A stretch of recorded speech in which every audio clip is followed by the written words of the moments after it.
Bonjour, mesdames et messieurs, chers amis. Je co-préside cette très importante séance. Mon co-présentateur est là. Il ne sait pas. Bon. Et je sais qu'il faut que je sois bref, car je vais t'appeler tout de suite, Bertrand. Et chacun va parler de façon mesurée. Simplement, je voudrais vous signaler un événement qui va compter pour nous. Le Premier ministre de France, Madame Borne, vient de régler le problème de la toxicomanie. Cela vous aura peut-être échappé, mais dites-vous bien que ce qu'elle a découvert, Madame Borne, qui me faisait jusque-là une assez bonne impression, vient de faire passer les contraventions que, vous savez, les policiers étaient chargés de récupérer, chargés de prélever, et qui se montaient à 300 € pour simple usage. Comme c'est évidemment le cas pour chacun d'entre eux, des contrevenants, et comme c'était prévu, 300 €, les jeunes qui habitent en banlieue ou pas en banlieue, d'ailleurs, ne pouvaient pas les payer. Donc, Madame Borne a franchi ce seuil hardi en politique. Elle les a fait passer hier, très officiellement, à 700 €. Donc, le problème de la toxicomanie est réglé. Et ça précède un peu, mais nous en parlerons plus tard, le problème de la toxicomanie ou de la dictologie, ou, etc., de tout ce que vous avez abordé ces jours-ci dans cette excellente conférence, dans ces rencontres de Biarritz. Évidemment, il y a un problème avec la politique, surtout en France. Un nombre de publications magnifiques ont été faites ici. Les choses avancent du point de vue des scientifiques, de la recherche, et du point de vue de la réalité pratique des uns et des autres. Chacun se débrouille comme il peut, mais politiquement, comme on dit, ça n'avance pas du tout. Et j'avais promis hier, et je le ferai tout à l'heure, de parler de la pratique politique face aux problèmes non dits, aux problèmes sous-entendus, même pas, aux problèmes inabordés de la toxicomanie. Alors là, je suis très content que Madame Borne ait fait ce somptueux cadeau à tout le monde. Entre la réalité et la politique, il y a un gros fossé dont nous parlerons. Merci, mon coprésident. Tu dois parler. Hablar, por favor, tiene la place.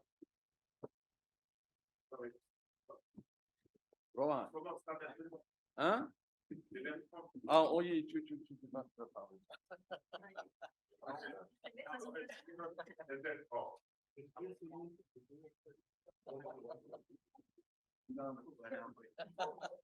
Alors, Bertrand, voyez le coprésident, c'est le premier du point est président.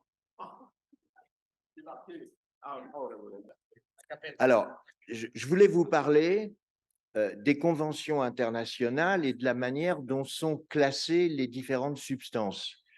Les conventions internationales, d'une certaine manière, c'est la loi de l'humanité. Il y a 193 pays à l'ONU et presque tous ont signé les 3 grandes conventions de l'après-Deuxième Guerre mondiale, celle de 61 plutôt sur les plantes à drogue, donc on va y parler de cannabis, celle de 71 sur les substances psychotropes, et là on va parler des psychédéliques et de la kétamine, et puis il y a une dernière convention qui date de 88 sur les précurseurs et sur le trafic. Alors, je vais commencer par une citation qui est la suivante. Le régime international de contrôle des drogues a été mis en place dans le souci de la santé publique et morale de l'humanité et avec pour objectif de répondre aux besoins médicaux et scientifiques en stupéfiants et substances psychotropes, tout en empêchant l'usage illicite des substances placées sous contrôle. Alors, cette citation est une citation de l'OICS, l'organe international de contrôle des stupéfiants. Ça y est, j'ai déjà fait une salive. Et donc, je vais vous expliquer en 2 mots ce que c'est que l'OICS, parce que l'idée, c'est d'essayer d'expliquer un peu comment ces histoires de classement, déclassement, reclassement se font. L'OICS, l'organe international de contrôle des stupéfiants, est un organe, comme on dit toujours, quasi judiciaire, qui a été établie par la Convention unique de 61, celle dont je parlais tout à l'heure. Elle est unique parce qu'elle a subsumé toutes les conventions antérieures. C'est un organe qui compose 13 membres, élus par le Conseil économique et social de l'ONU, NECOSOC, pour une période de 5 ans renouvelable.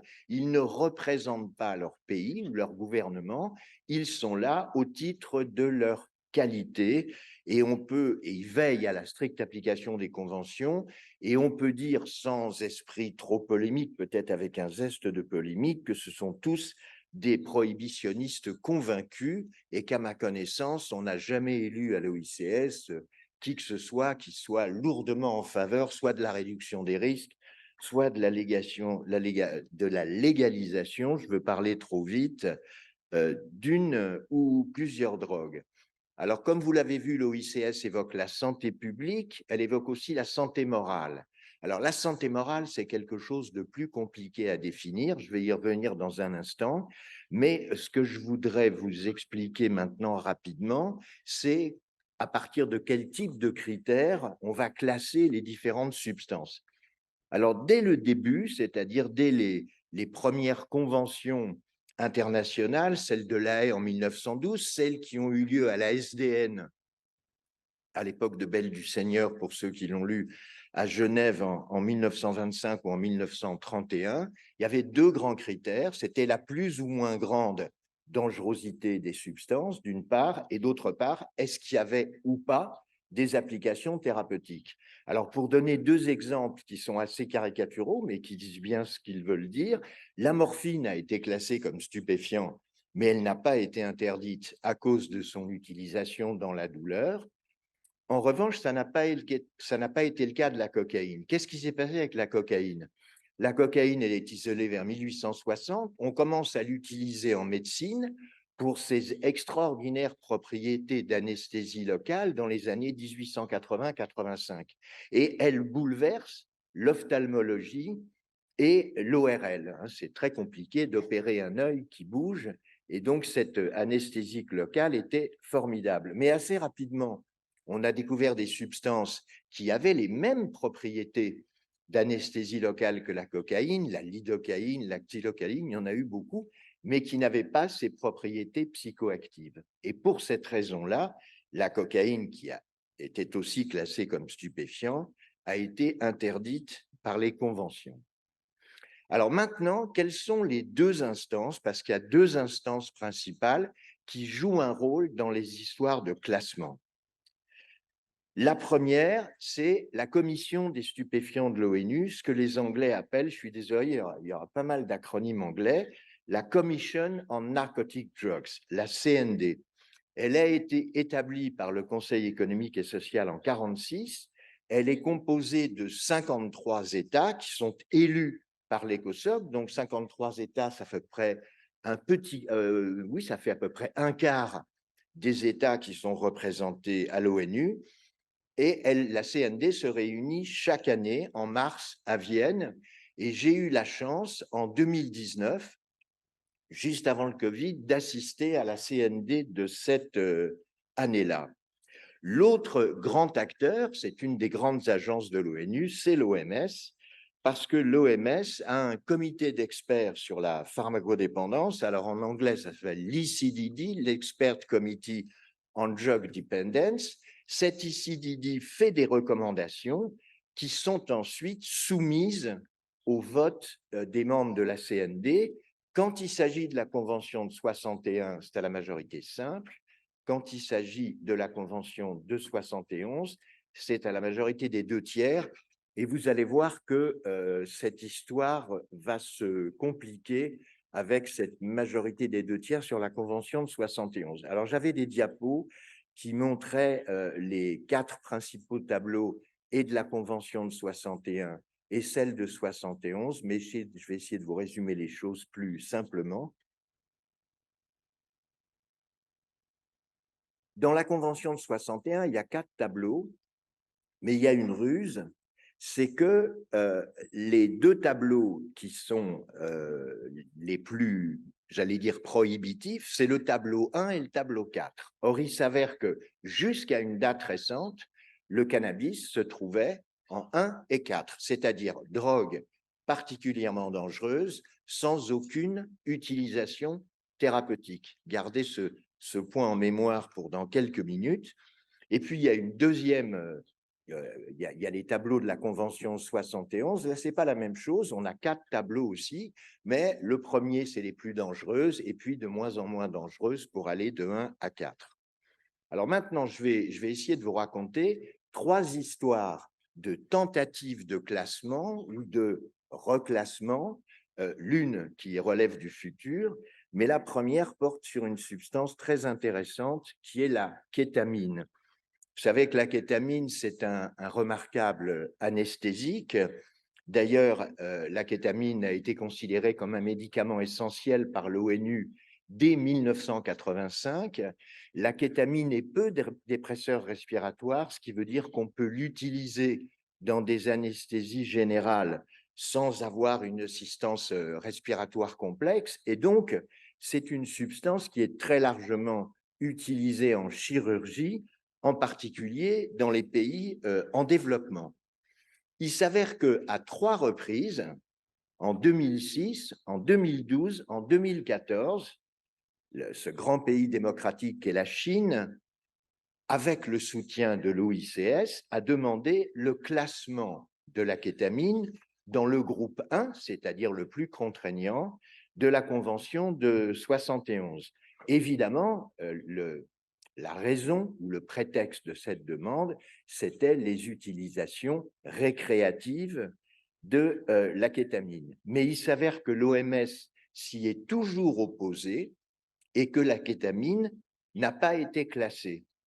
Il s'avère que récemment, on a découvert une propriété tout à fait intéressante de la kétamine, c'est que la kétamine est capable, en l'espace de 24 ou 36 heures, de modifier l'humeur, la thymie, comme disent les psychiatres, de personnes qui ont des idées suicidaires, qui ont des idées noires. Or, tous les antidépresseurs, même en perfusion, dont on dispose actuellement, mettent au minimum 15 jours, plutôt 3 semaines, à modifier l'humeur et à faire en sorte que les idées noires et les envies de suicide disparaissent. Donc là, on a une substance qui ensuite doit être reliée par des antidépresseurs classiques, mais qui présente un énorme intérêt dans cette indication. Si la kétamine avait été classée, comme le souhaitaient la Chine et l'OICS dans le groupe 1 de la Convention de 71, tout ça aurait été infiniment plus compliqué. Donc, finalement, l'OMS a bien eu raison de ne pas vouloir classer la kétamine. Alors, le deuxième exemple que je veux développer, qui pour certains est un exemple historique, c'est celui du reclassement. Alors, vous allez voir qu'il est très partiel, mais tout de même du reclassement du cannabis. Il s'avère que l'Expert Committee on Drug Dependence, le comité sur la pharmacodépendance de l'OMS, n'avait pas examiné la situation du cannabis depuis des décennies, peut-être une quarantaine d'années.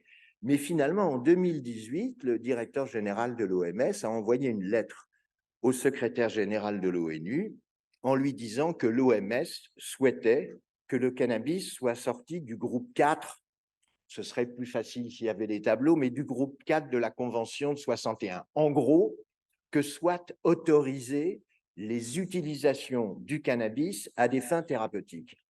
Parce qu'on se retrouvait quand même dans une situation qui était de plus en plus ubuesque, c'est-à-dire qu'un nombre grandissant de pays avaient des cadres légaux pour le cannabis à usage thérapeutique, les essais cliniques se multipliaient dans la douleur, en neurologie, en cancérologie, Et on avait toujours une substance, le cannabis, qui, dans les conventions internationales, qui est encore une fois la loi de l'humanité, était classée comme des drogues dangereuses, sans intérêt thérapeutique. Et donc, finalement, la CND a voté. Elle a voté en 2000, en décembre 2000, et c'est passé à une très faible majorité. Je vous l'ai dit, il y a 53 pays à la CND, 27 ont voté pour, 25 ont voté contre, un pays s'est abstenu, et donc, de manière ric-rac, la proposition de l'OMS a été votée, et on a donc sorti le cannabis de cette situation où c'était une drogue sans intérêt thérapeutique. On a en quelque sorte légalement validé au niveau international les utilisations du cannabis à des fins thérapeutiques, et certains pensent que c'est une date historique parce que ce type de reclassement est une véritable rareté, hein. On classe beaucoup, reclasser, ça arrive, déclasser, c'est très rare. Alors, le dernier exemple que je voudrais développer, il relève de l'avenir, comme je vous l'ai dit, et c'est de savoir quand aura lieu un reclassement des psychédéliques. Parce que peu ou prou, on est avec les psychédéliques dans la même situation qu'avec le cannabis. Alors, il y a eu une session formidable sur les psychédéliques qui vient d'avoir lieu. Il y a 4 substances qui sont particulièrement, je vais boire un peu d'eau, qui sont particulièrement utilisées dans les essais cliniques. Il y a 3 psychédéliques classiques, comme on dit, et un qui n'est pas un psychédélique classique, ou qui est, disons, la plus psychédélique des amphétamines, c'est la MDMA. Alors, les 3 psychédéliques classiques, c'est le LSD, la psilocybine, la DMT, la diméthyltryptamine. Et pourquoi est-ce que ce sont des psychédéliques classiques? Parce qu'ils interagissent de manière principale ou exclusive avec un certain type de récepteur hydroxytryptamine, HT, c'est-à-dire sérotonine, qui est le 5-HT2A. La MDMA, elle agit sur à peu près tous les récepteurs, en tout cas sur un grand nombre de récepteurs HT. Et ce sont donc ces 4 substances qui font l'objet depuis une quinzaine d'années d'un très grand nombre d'essais cliniques. Et pas dans n'importe quelle indication, dans des indications comme le PTSD, le Post-Traumatic Disorder Syndrome, syndrome disorder, pour lequel, comme on l'a vu tout à l'heure, il est probable que s'il n'y avait pas eu l'épidémie de Covid, la FDA aurait déjà donné une autorisation à la MDMA dans les PTSD. Vous savez qu'il y en a beaucoup des PTSD aux États-Unis, ne fût-ce que chez les militaires qui sont rentrés d'Afghanistan, d'Irak, etc. Pas que, mais il y a en tout cas un gros problème de ce côté-là. Mais il y a aussi beaucoup de travaux sur les dépressions résistantes, ça c'est plutôt la psilocybine, sur les addictions, hein. Le rôle du LSD dans les addictions à l'alcool a été découvert dans la première vague des essais psychédéliques, on la retrouve aujourd'hui.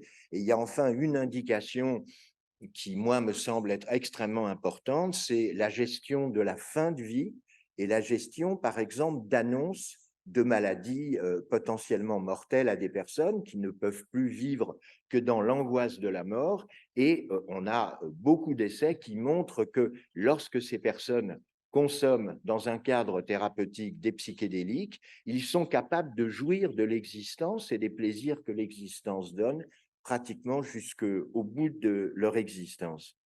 Alors, la question aujourd'hui, c'est de savoir quand est-ce que la commission de l'ONU, l'ICDD, l'Expert Committee on Drug Dependence, va s'emparer du dossier des psychédéliques, comme elle s'était emparée du dossier du cannabis, de sorte que ces 4 substances dont j'ai parlé, qui sont toutes dans le groupe 1 de la Convention de 71, c'est-à-dire substances dangereuses sans intérêt thérapeutique, sortent de ce cadre-là et qu'en quelque sorte, la loi internationale valide les travaux qui sont faits actuellement avec les psychédéliques. Alors, vous me direz, mais finalement, il y a quand même plein d'essais cliniques qui ont lieu, et donc, où est le problème? Le problème, d'abord, c'est qu'il n'y a pas tant de pays que ça qui font des essais cliniques. Il y en a 4 principaux. c'est les États-Unis d'Amérique, la Grande-Bretagne, la Suisse en Europe, qui n'a jamais cessé d'en faire. Mais vous savez que la Suisse, c'est probablement le pays d'Europe et peut-être du monde qui a la politique la plus éclairée, la plus enlightened. Oui, enfin, il faut que je me dépêche, d'accord. Mais c'est presque fini. Alors, ah bon, pardon. Alors, l'enjeu est important parce que dans une histoire comme celle-là, lorsqu'on a affaire à des substances qui sont classées, comme le cannabis l'était avant son déclassement, ou comme le sont les psychédéliques et la MDMA, les autorisations à obtenir des différentes institutions et tutelles sont très compliquées. L'accès légal à la substance elle-même est très compliqué et son prix est absolument exorbitant. Et puis enfin, il y a des essais cliniques. Et évidemment, ces essais cliniques coûtent cher si on veut avoir un minimum de puissance statistique. On a beaucoup reproché aux essais qui ont été faits dans la première vague des psychédéliques studies, on leur reprochait beaucoup d'avoir des effectifs de 10, 15 personnes. Et évidemment, si on veut être convaincant, il faut avoir des cohortes beaucoup plus importantes. Alors, en conclusion, je reviens à cette citation de l'OICS par laquelle j'avais commencé. L'OICS a longtemps utilisé une arme qui sonne bien en anglais. C'est le name and shame. On nomme et on fait honte. La Suisse, par exemple, a eu droit au name and shame de l'OICS. Mais cette arme s'est beaucoup émoussée parce que la nécessité de réforme, et là, il n'est même pas question de légalisation, il s'agit simplement de la possibilité de faire des études cliniques avec des substances qui ont un potentiel thérapeutique important. Hein. Il est clair qu'on a besoin de réforme, que la science n'est pas écoutée, comme dit la commission globale à laquelle Ruth Dreyfus participe, et que donc on peut se demander si la préoccupation première de l'OICS, ça n'est pas, comme elle l'a dit, la santé morale de l'humanité, mais dans un monde sans drogue, cela va sans dire. Voilà, c'est fini. Merci.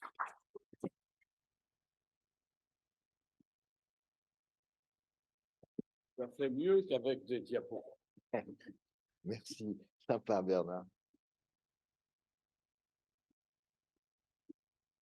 Alors, mesdames et messieurs, nous allons, après avoir entendu ce brillant exposé, personne ne sait très bien quelles sont les classifications et j'aurai le bonheur de vous rappeler que ce qui a compté dans l'aventure de ces jeunes gens, de Jean-Pierre, de Bertrand, de Patrick, de votre serviteur, c'est de bouleverser cette classification par l'intermédiaire d'un homme remarquable qui s'appelle M. Roch. Et son rapport a fait passer avant, dans la classe numéro 1, l'alcool. Or, vous ne parlez pas de l'alcool, on n'a pas parlé du tabac, mais le tabac et l'alcool ont fait florès et ont eu la réputation d'être à la fois, ça fait du bien par où que ça passe, et puis d'être surtout des produits nationaux.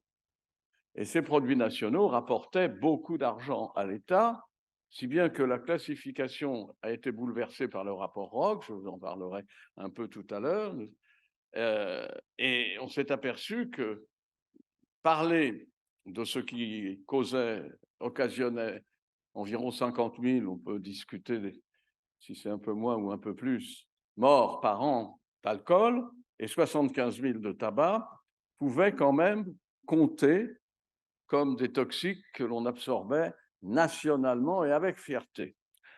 Tout ça, il fallait qu'on comprenne comme c'est difficile d'accéder à ces classifications, à ces appareils internationaux. Et d'ailleurs, dans la vie quotidienne, personne n'en parle jamais. Et politiquement, j'y reviendrai, ça causait beaucoup de problèmes. Madame, vous avez la parole. Je vous cède la place et tout va bien dans le timing. Madame Ranavitch, dort. Merci. Ah, Ivana va parler. Puis, Juan, et enfin, notre coprésident n'a pas voulu prendre ses fonctions.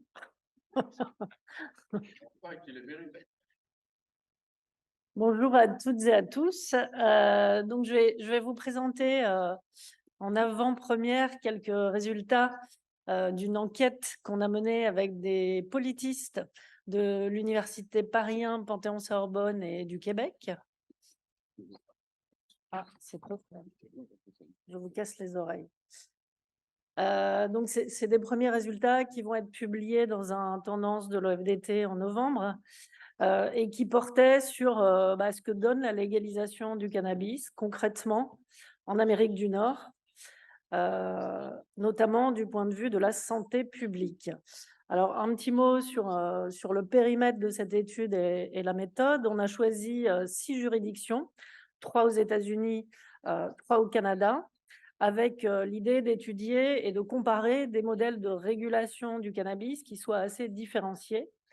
Donc aux États-Unis, on a choisi l'État de Washington, qui a été un des premiers avec le Colorado à légaliser le cannabis en 2012, avec une ouverture du marché 2 ans plus tard. L'Oregon, qui a fait partie de la deuxième vague de légalisation aux États-Unis, et la Californie, qui a légalisé en 2016. Au Canada, comme vous le savez, puisque on en parlait en plénière hier, c'est une loi fédérale qui a légalisé le cannabis, mais avec des modèles de distribution et de vente qui sont différents dans les 13 provinces et territoires du Canada. Donc, on a choisi la Colombie-Britannique puisque le modèle de régulation le modèle de vente est hybride, avec à la fois des boutiques publiques et des boutiques privées. Ensuite, l'Ontario, où tout est privé, et le Québec, où tout est public. C'est un monopole. Alors, le prisme d'analyse, c'était vraiment l'idée d'une comparaison. Je n'entrerai pas forcément dans les détails de la comparaison, puisque, comme je vous le disais, il y a une publication à la clé. Donc là, c'est vraiment les grandes tendances sur lesquelles on va revenir, qui se dégagent d'une enquête basée sur 4 types de sources. D'abord, évidemment, l'analyse approfondie de toutes les données officielles, des textes réglementaires jusqu'aux rapports qui sont commandés par les autorités de régulation de ces différentes juridictions. Un état des lieux de la littérature, une vague d'entretiens. On a mené un peu plus de 70 entretiens avec notamment les autorités de régulation dans chacune des juridictions, les professionnels de santé publique, les administrations qui sont en charge de la régulation du cannabis à un titre ou à un autre, et puis aussi des chercheurs. On est également allé, alors ça c'est la partie observation directe, on a pu visiter quelques sites de production, des infrastructures de production, parfois de grande échelle, de cannabis, des usines de transformation aussi, de produits infusés au THC ou au CBD, et puis évidemment des boutiques. Donc on a fait à peu près 10-15 boutiques par juridiction pour pouvoir vraiment comparer la physionomie de cette offre légale dans les différents États ou provinces. Alors, d'abord, un petit mot sur les trajectoires de réforme, parce que ça explique aussi la manière dont la régulation a été mise en place. Dans les 3 États américains qu'on étudiait, ça a toujours été par la voie du référendum que la légalisation du cannabis a été approuvée, alors qu'au Canada, c'était un processus législatif qui ensuite a été décliné, en tout cas pour ce qui est de la distribution et de la vente dans les différentes provinces, sachant que certaines de ces provinces étaient plutôt hostiles à l'idée de la légalisation, mais ont été contraintes de la mettre en place. C'est le cas du Québec, par exemple, qui du coup a mis en place un régime assez restrictif. Alors, on en parlait hier aussi en plénière, mais un petit rappel quand même des objectifs communs de ces réformes de légalisation qui visaient d'abord à assécher le marché noir, couper l'herbe sous le pied des trafiquants, pour faire un mauvais jeu de mots que je fais à chaque fois. Ensuite, protéger les mineurs. Et du point de vue de la santé publique, c'est vraiment un des premiers objectifs intéressants à déconstruire, à décrypter, en tout cas au vu de ce que donne la régulation. Et le troisième, c'était l'objectif de réduire les risques liés à la consommation et améliorer la santé publique, à la fois en contrôlant mieux les produits consommés, et puis affecter une part des recettes fiscales aux dépenses de prévention et de soins. Alors, qu'est-ce que ça donne? D'abord, la première chose qui caractérise ces politiques de régulation du cannabis, c'est qu'elles donnent lieu à un processus de fabrication d'une politique publique en partie calquée sur la régulation du tabac et de l'alcool, mais pas totalement, puisqu'il y a des contraintes spécifiques au cannabis, j'en parlais hier dans la plénière, qui font que c'est plus compliqué de réguler le cannabis que l'alcool ou le tabac.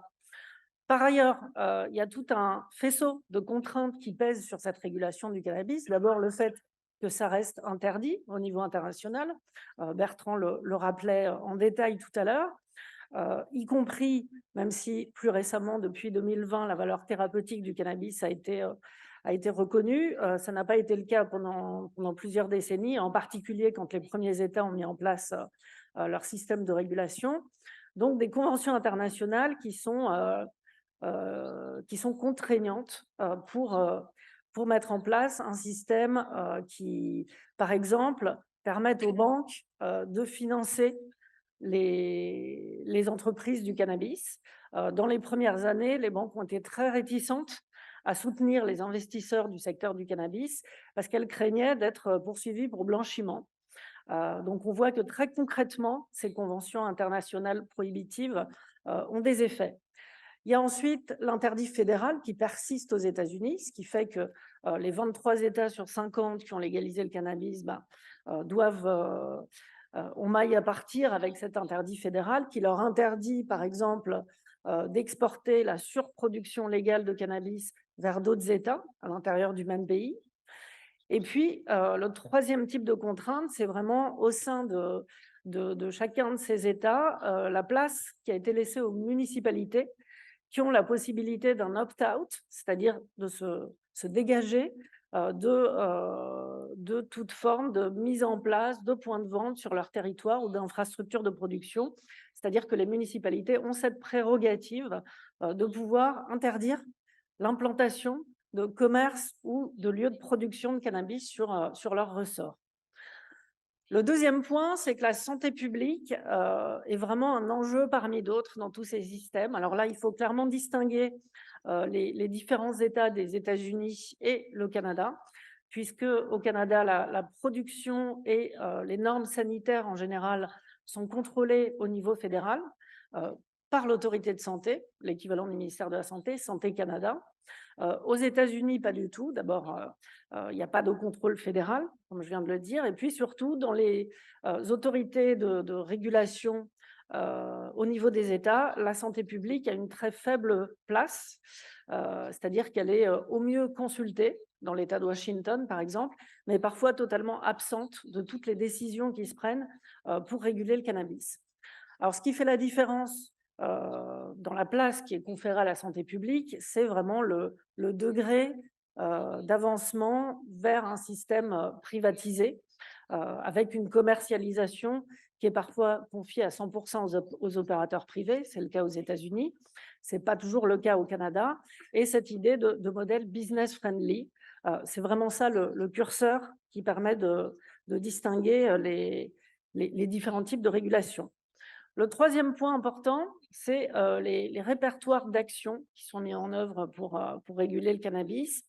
Alors, on a évidemment les outils classiques de structuration du marché et de professionnalisation du secteur du cannabis, puisque l'idée de la légalisation, c'était ça précisément, de faire en sorte que la vente interpersonnelle reste interdite et que les transactions illégales soient neutralisées au profit d'un marché légal qui puisse être complètement piloté par l'État, avec des opérateurs économiques agréés qui ont une licence professionnelle, qui peut être révoquée d'ailleurs la plupart du temps, donc qui font l'objet de contrôles, un système de traçabilité avec des logiciels, des systèmes de sécurité informatique dignes de la NASA dans certaines infrastructures de production, une vidéosurveillance aussi très développée, et puis je vous le montrerai tout à l'heure avec quelques photos, des contrôles de sécurité quand on circule dans une infrastructure de production.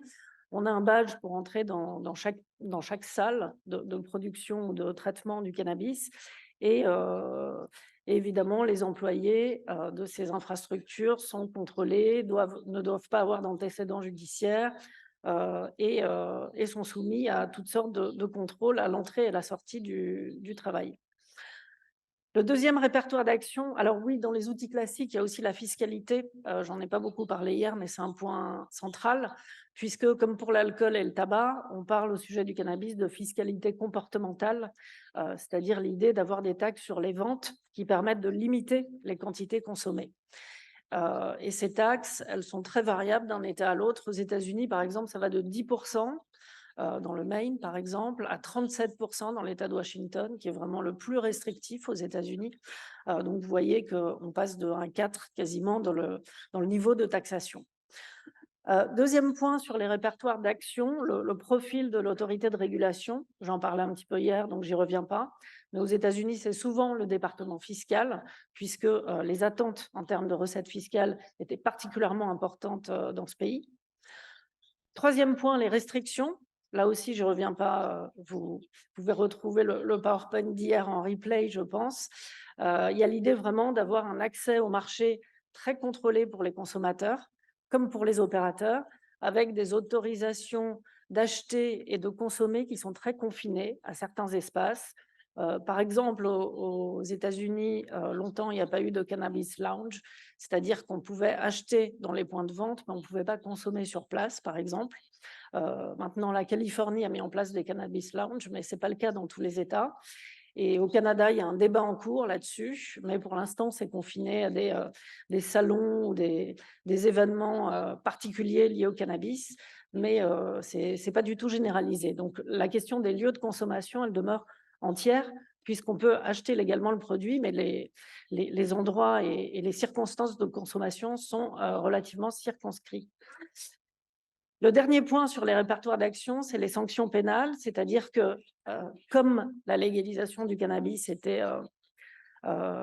fatalement mal perçue au niveau international, en tout cas les premiers États qui ont sauté le pas, comme l'Uruguay, ont été pointés du doigt par l'OICS dont parlait Bertrand tout à l'heure. Donc voilà, clairement, il y avait une forme de réprobation internationale quant aux États qui légalisaient. Et donc la contrepartie, c'était de montrer patte blanche en quelque sorte, en prévoyant des sanctions pénales exemplaires en cas de vente aux mineurs, par exemple, ou d'association de mineurs à un trafic. Par exemple, au Canada, les peines ont été alourdies pour ce type d'infraction et c'est 14 ans d'emprisonnement maintenant du l'ordre de la traite d'êtres humains.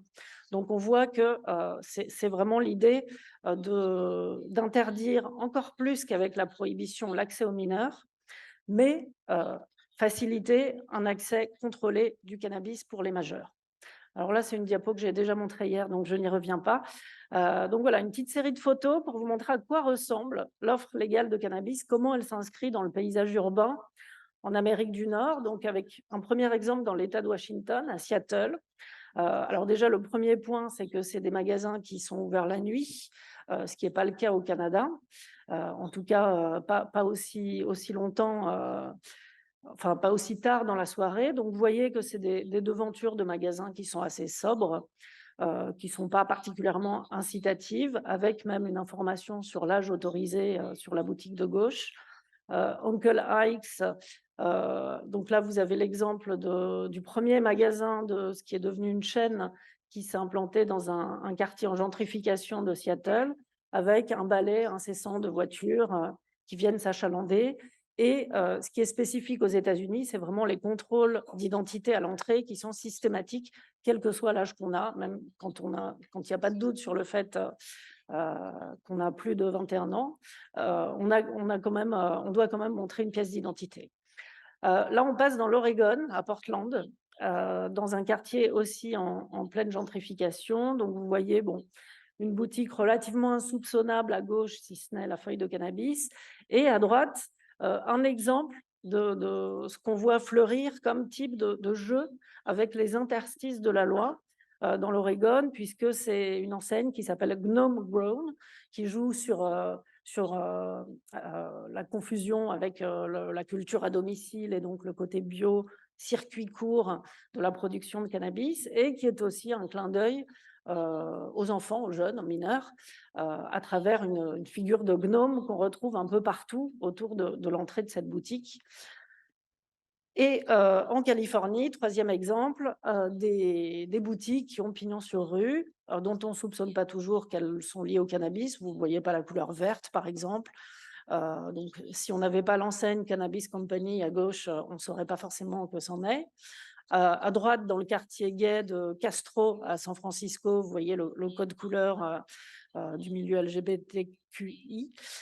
Et cette boutique Apothécarium, dans laquelle vous pouvez entrer maintenant avec différents espaces à l'intérieur. À gauche, tout ce qui est friandises, confiseries, qui sont totalement interdites au Québec, par exemple, mais autorisées dans tous les États des États-Unis, donc avec beaucoup de couleurs, de formes, de produits infusés au cannabis à base de sucre, puisque bon, le sucre est une addiction aussi aux États-Unis.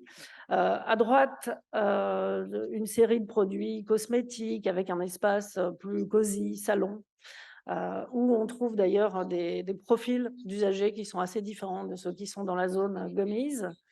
Donc voilà, différents espaces dans cette boutique avec un comptoir, des vendeurs qui conseillent, qui vérifient l'identité et qui gèrent le flux des clients.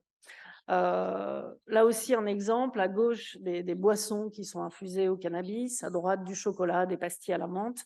Et vous voyez là encore que c'est plutôt les couleurs pastel qui prévalent plus que la couleur verte, avec finalement une présence quasi insoupçonnable du cannabis qui n'apparaît pas tellement, ni sous forme de feuilles, ni par sa couleur.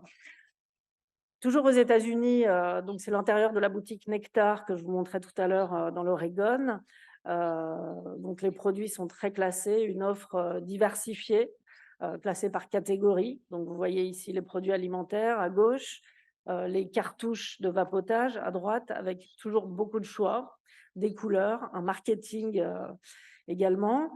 Ici, toutes les variétés d'herbes de cannabis, avec ce qu'on appelle un bud tender.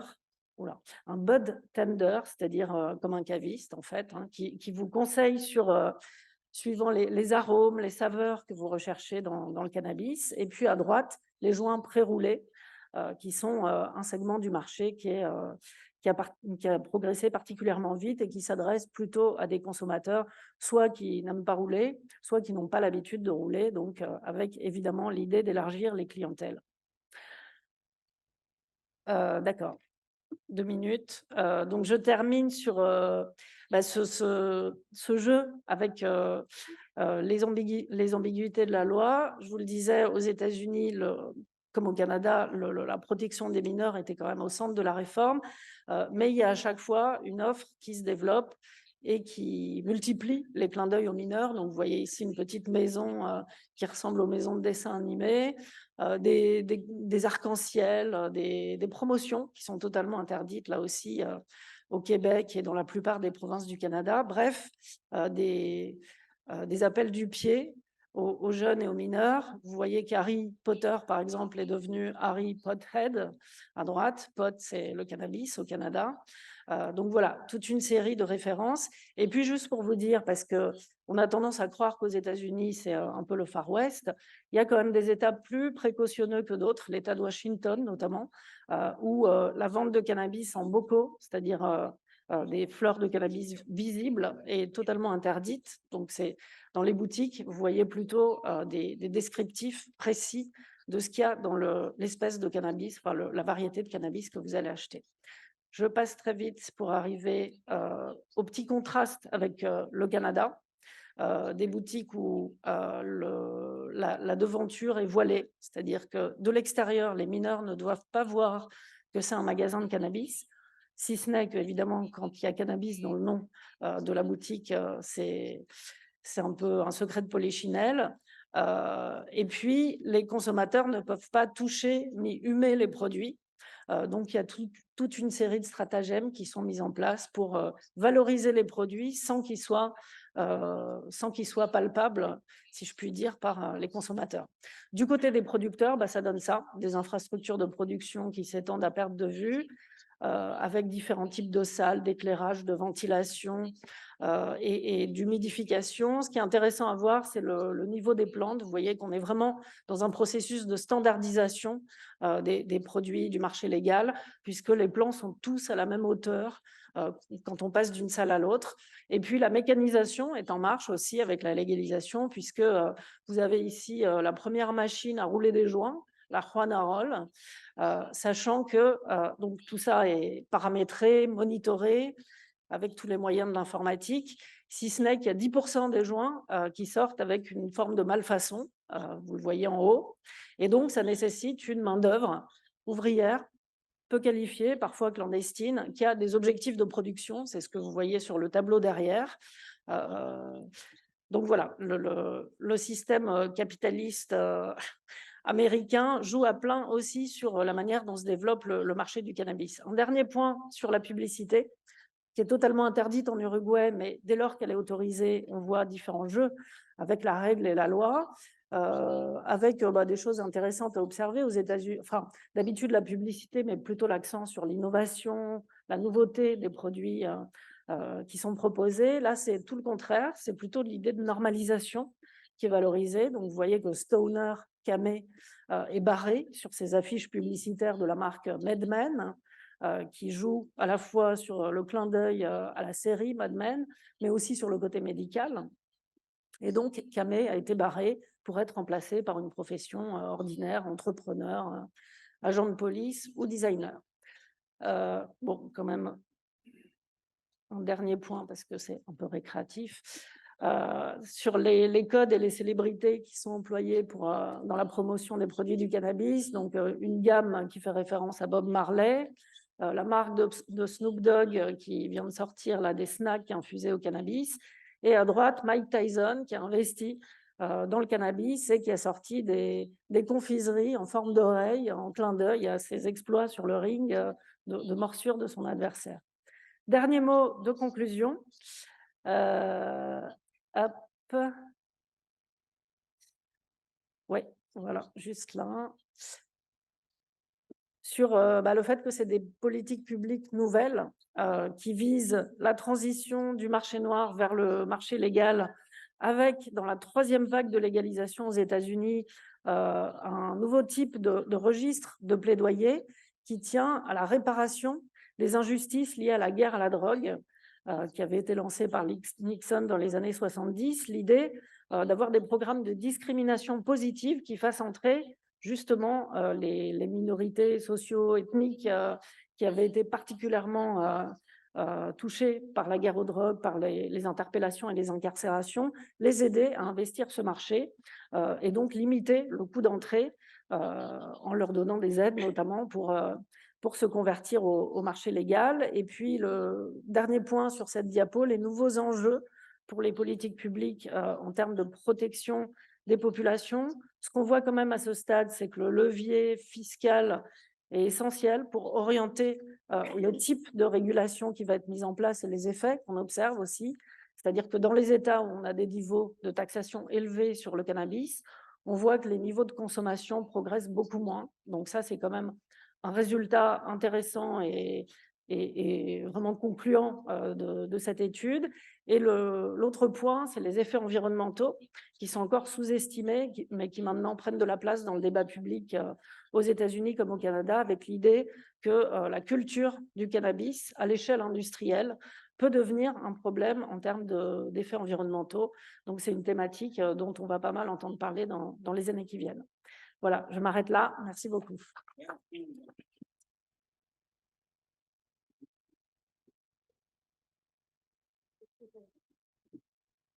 Après cet exposé de Madame Obradovic, nous allons passer des États-Unis à l'Espagne. Juan, vas-y. Merci beaucoup. Mais évidemment, vous pourrez parler. Nous tenons la distance.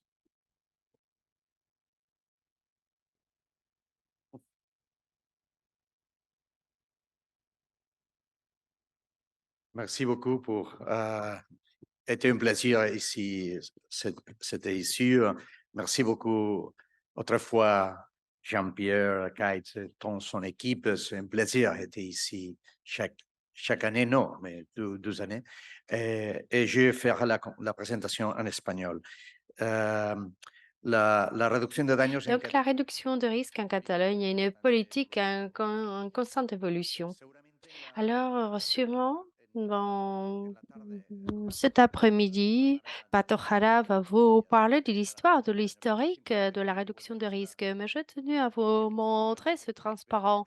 Un transparent qui vous permet de voir que le chemin parcouru depuis les années 60 d'un modèle très fondé sur la morale, ce qui est bien, ce qui n'est pas bon, ce qui est bon, sur un modèle qui est plus fondé, pardon, excuse-moi, à un modèle qui est plus fondé sur un paradigme de abstinence, hein, c'est-à-dire où tu rentres pas dans la case, c'est-à-dire où tu ne prends rien. Dans ce cas-là, on te donne le traitement à un paradigme qui est plus fondé sur la santé publique. C'est le paradigme actuel depuis les années 90 et qui centre la prise en charge au niveau du patient. C'est-à-dire que le patient n'est pas jugé. En fait, tu vas l'encourager pour le changement. Les rechutes font partie de ce processus de changement et il s'agit de faire en sorte qu'il fasse partie du système indépendamment de son état de conscience, de sa capacité. C'est l'idée. Alors, c'est le réseau que nous avons de prise en charge en Catalogne. Aujourd'hui, je vais me concentrer sur une petite partie de ce réseau. Je vais me concentrer sur la partie de réduction de risque. Tous les ans, à peu près 14 000 et quelques, donc, démarrent un traitement. Regardez, en 1992, cette image nous explique l'historique de la Catalogne, mais je pense que c'est l'histoire de l'Espagne. En 92, le 50% donc des gens qui démarraient un traitement étaient liés à l'héroïne. Un problème le 50% en 92. Actuellement, ils ne représentent que le 9% après l'alcool, la cocaïne et le cannabis.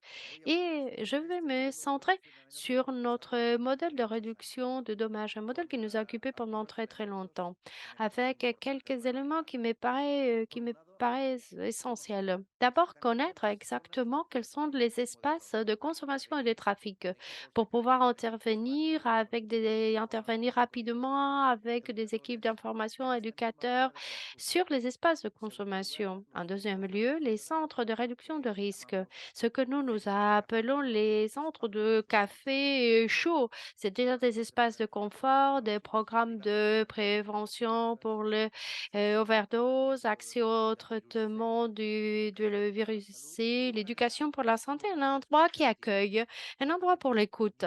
Alors, nous en avons 19 centres de ce type avec 5 000 personnes qui y passent tous les ans. Ensuite, nous avons ce que nous appelons de travail de proximité. Ce que nous on fait dans la rue, ce que les services sociaux, c'est que les services sanitaires font directement dans la rue. Nous en avons 8 unités mobiles. Il faut que vous sachiez que nous sommes 8 millions d'habitants. Donc, vous pouvez faire le calcul de ce que cela représente. Et nous avons 11 éducateurs de rue. Il y a un programme que nous avons mis en place il y a très très longtemps, qui est un programme d'échange de seringues qu'on a démarré en 92 à peu près. Actuellement, nous avons 680 points d'échange de seringues et nous distribuons à peu près 700 000 seringues par an. Et l'idée est notamment de pouvoir faire une distribution souple alors qu'il ne soit pas, on n'attend pas le retour, c'est-à-dire tous ceux qui ont besoin d'une aiguille puissent l'obtenir à chaque fois. Alors faire une distribution, une formation pardon, à toutes les personnes qui interviennent et ensuite une seringue qui vaut donc une injection donc équivaut à une seringue, le filtre, le petit bol, l'eau et 2 longettes. Là, vous voyez l'évolution de la distribution. Regardez, au pire moment, nous avons donc distribué presque 1 million de kits. Tout ceci est gratuit. 1 million par an. Et actuellement, nous sommes sur une distribution distribution de 700 000 kits. Et actuellement, on a donc intégré quelque chose qui nous paraît important en plus, donc des centres de café chaud, les salles supervisées, en plus les unités mobiles, les éducateurs de rue. En plus, on a commencé donc à prendre en charge à prendre en charge ce collectif à partir donc de la prise en charge de premier niveau. C'est-à-dire que le médecin généraliste, le médecin de base intervient dans ce programme d'échange de seringues. Encore un autre point important est le programme pour la prévention d'overdose. C'est un programme qui n'existe qu'en Catalogne et ce que nous faisons est notamment donc d'apporter ce kit, de donner ce kit qui est composé par un kit où il y a un peu de tout, des gants, un système de contrôle, masque et donc du naloxone. Alors, on a formé 14 000 personnes usagers et professionnels et nous facilitons à chaque usager, on lui donne de la naloxone ainsi que de seringues pour qu'il puisse donc l'utiliser en cas de overdose. Et nous croyons que nous avons réussi à sauver plus de 600 overdoses et en fait, ces 3 dernières années. Je crois que c'est un programme qui est important et qui nous permet de toucher des personnes qui sont dans des situations extrêmes, avec une formation au préalable, il faut le dire. Et encore un autre élément important de notre système est l'accès au traitement de VHC et comme c'est le cas de virus C. Nous avons un plan stratégique pour les usagers des drogues, les consommateurs, avec l'idée de diagnostiquer et de pouvoir traiter sur place, au centre de premier niveau, c'est-à-dire au dispensaire. L'usager ne va pas à l'hôpital, donc tout le diagnostic, le screening, le traitement se fait dans les dispensaires, au centre et cela nous a permis de pouvoir, toucher beaucoup de personnes. Imaginez que le réservoir le plus important d'hépatite C en Europe, se trouve actuellement chez les usagers des drogues. Donc il faut que l'on concentre nos efforts sur ces collectifs et nous avons évité donc le retour à l'hôpital. On a déplacé le traitement et même les médicaments, on l'a déplacé au dispensaire, c'est-à-dire au centre de prise en charge de premier niveau. Encore une autre chose, on a 15 salles de consommation supervisées. Nous avons 15 salles. 13 sont dans des centres de réduction de risque et 2 se retrouvent sur des unités mobiles. Et il faut savoir que nous accueillons, nous traitons à peu près 2500 personnes. Il y a 2500 consommateurs qui viennent dans nos salles. Ce qui veut dire que ben, ils viennent avec la drogue, mais quelque part, on fait un suivi de la consommation. Il faut que vous sachiez qu'il y a 125 000 consommations. En fait, la plupart, donc, d'une consommation injectée, d'autres, c'est inhalé. Et cette année-là, nous avons introduit un programme qui est très spécifique et qui est le test. C'est-à-dire quand une personne arrive dans une salle de consommation, on lui propose le kit. Alors on lui donne un espace propre, on lui donne un espace d'après pour qu'il soit bien, qu'il soit détendu et que cela nous permet de combattre l'overdose. Mais dans les salles, nous analysons les éléments, les composants des substances qui sont en train de consommer. Alors, on sait s'il y a le fentanyl ou pas, ou quelle est la concentration de substances, etc. Et cela nous donne donc énormément d'informations cliniques et nous donne énormément d'informations d'un point de vue épidémiologique. Encore un autre élément qui est fondamental pour la réduction de risque est que aucune personne, donc, soit en dehors des ressources de la prise en charge. C'est ainsi que nous avons donné ce sorte de carte qui est la carte que moi je peux avoir et qui me permet donc de pouvoir accéder à mon dispensaire c'est cette carte sanitaire, cette non fait en sorte permet qu'à une personne avec une situation administrative tout à fait illégale, quelqu'un qui est régulier dans le pays, quelqu'un qui dort sous un pont, puisse accéder à tout centre de prise en charge en Catalogne, tout centre à tout moment. non seulement dans ces situations d'urgence, mais aussi pour des traitements à longue durée. Et c'est important, c'est une perspective de santé publique importante. Plus de 5000 personnes donc ont eu droit à cette carte que nous donnons par le biais des entités communautaires, organismes communautaires. Et bien évidemment, et l'accompagnement des usagers, c'est encore un élément fondamental. Nous organisons, nous savons que les usagers, que la meilleure manière d'accompagner les patients est qu'il y ait des organisations et que ces organisations fassent partie de notre plan stratégique en Catalogne. Alors là, vous avez certaines de ces organisations que nous accompagnons et qui reçoivent on fait énormément d'événements avec ces associations. Ensuite, la prise en charge au niveau des résidences ou autres. Il y a 2 ans, suite à la COVID, nous avons ouvert un hôtel que nous appelons un hôtel social. Cet hôtel social apporte un espace qui est occupé par 400 personnes, 400 personnes qui étaient sans domicile fixe, qui étaient à la rue et qui viennent là, c'est un hôtel, qu'ils arrivent, c'est un hôtel ouvert, un hôtel communautaire qui nous permet de prendre en charge ces personnes. Et cet espace est ouvert 24 heures sur 24 et on a aussi une salle pour la salle pour la consommation supervisée à l'alcool. Donc, on leur apprend que devant donc un moniteur, devant donc un professionnel, ils puissent mieux boire, mieux que la manière qu'ils avaient à consommer quand ils étaient dans la rue. Et ça provoque un grand changement. 400 personnes sont passées par cet hôtel.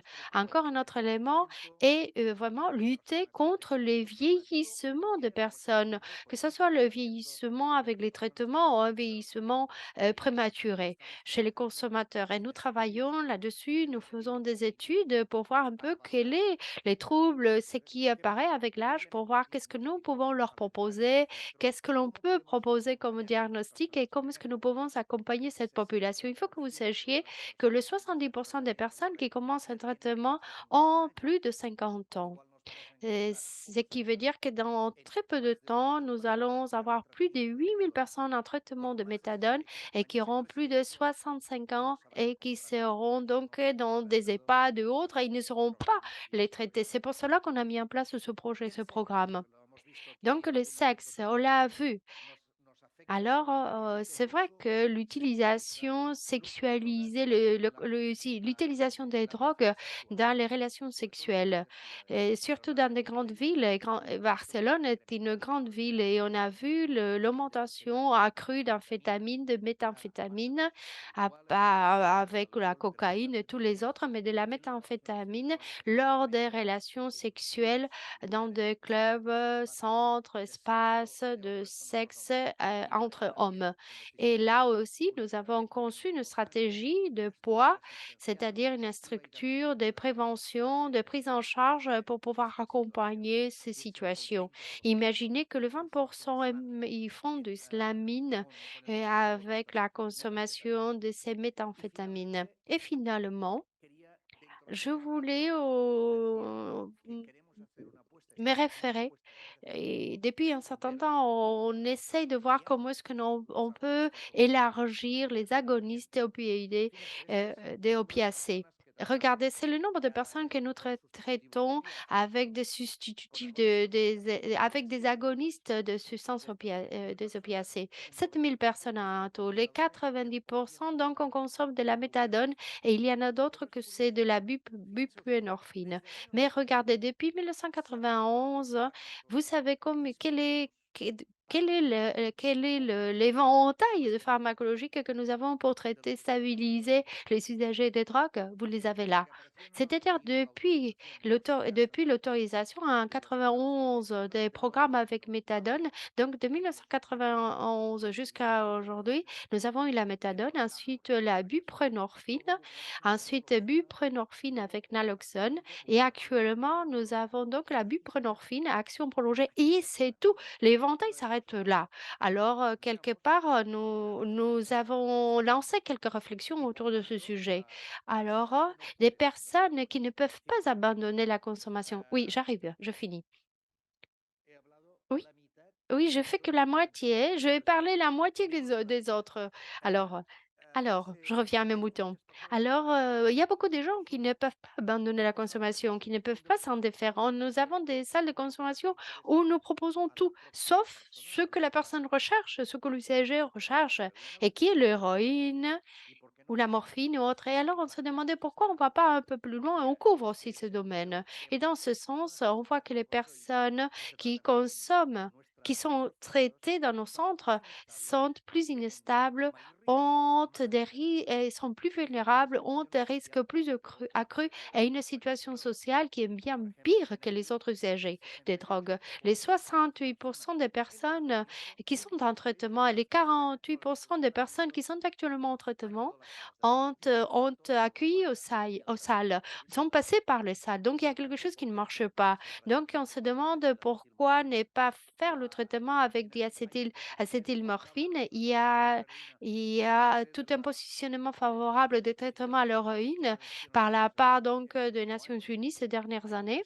Il y a des études comme celui-ci que nous avons publié en Catalogne quand c'est un essai clinique double aveugle entre héroïne orale, méthadone orale et avec des très bons résultats, on sait que dans les pays où ce programme a été mis en place, ça fonctionne très bien, mais uniquement le 3% des personnes qui ont une prise en charge des opiacés, uniquement il y a qu'un 3% en fait qui peuvent se bénéficier d'un traitement du substitutif de l'héroïne. Il y a beaucoup de pays donc nous, qui ont participé là-dessus. Donc, on se demande pourquoi ne pas continuer avec cette ligne de travail.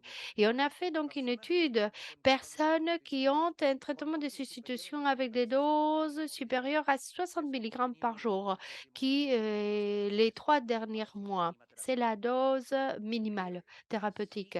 Voir par la suite s'ils remplissent ou pas les contraintes thérapeutiques, parce que c'est des personnes qui consomment de la méthadone, c'est des gens qui ne respectent pas l'accompagnement et ensuite des situations de vulnérabilité. Ce sont les 3 contraintes. Donc à partir de là, avec ces 3 conditions, en fait, je crois que nous pouvons donc accueillir presque le 10% des personnes qui ont un traitement de substitution. 700 personnes pourraient donc rentrer dans ce type d'accompagnement avec donc une utilisation de l'héroïne. Alors j'avais une option avec le cannabis, mais je ne vais pas aborder la situation du cannabis parce que je pense que c'est une question qui va être vue par Milton. On est en train de travailler avec la réduction de risque du cannabis. On a une loi et l'État, Madrid donc a présenté un amendement, mais actuellement, on est en train de on vise à avoir une loi qui nous permette de prendre en charge la visibilité. Il faut travailler cette question-là à partir de l'approche des droits de l'homme.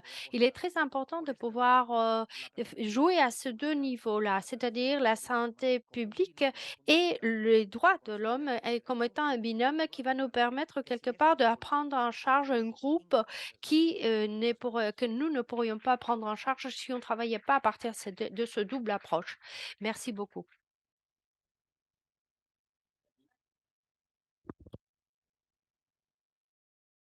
Le co-président se présente. Non, mais c'était formidable. Hein, des États-Unis, Catalogne, y también. Es un honor, pero en realidad te dejé C'est todo un honneur.